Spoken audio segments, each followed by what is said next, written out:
Apple's far-out presentation debuted a sleek new line of wearables that includes the Apple Watch Ultra Watch Series 8, while the Ultra is the most expensive option with a variety of bells and whistles. The Series 8 is probably one of the smallest updates I've seen in years, with literally only 2 changes compared to the Series 7, the new car crash detection feature and the new body temperature sensor for women ovulation tracking. That's it. Even the new S8 inside new Apple Watch is basically the same chip as S7 in last year's.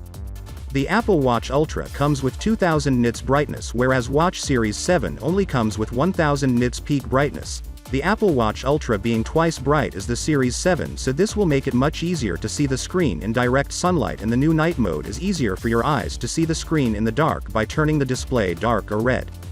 The new Apple Watch Ultra comes with a brand new design with a strong yet lightweight titanium 49mm casing, which features a new producing crown guard on the right side, a total of 3 microphones with beam forming for a better vocal clarity and wind resistance, and new dual speakers that's 40% louder than the Watch S7. The Ultra also has an 86 decibel Siren with a unique sound that means people would be able to hear you from 180 meters away. That could be a life-deceiving feature.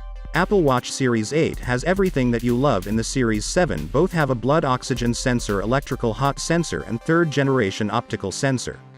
Both the Series 7 and Series 8 have an always-on Retina LTPO display and either 41mm or 45mm face. Series 7 and Series 8 comes with a dust and crack resistant screen, and Ultra is a rugged outdoor watch and it's waterproof, it's dust resistant. If you're a swimmer, then close your eyes and get the Watch Ultra, because Apple gave couple of new features for divers, and you can up to 100 meter, but Watch Series 8 only gives you 50 meter support and no other features for divers. The Apple Watch Ultra will give you a battery that can last about 36 hours or at max 60 hours on a low power mode, but when it comes to Watch Series 8, it can only give you 18 hours of battery backup and up to 36 hours on low power mode. The Series 7 is also capable of an extended battery when the Watch OS 9 update hits.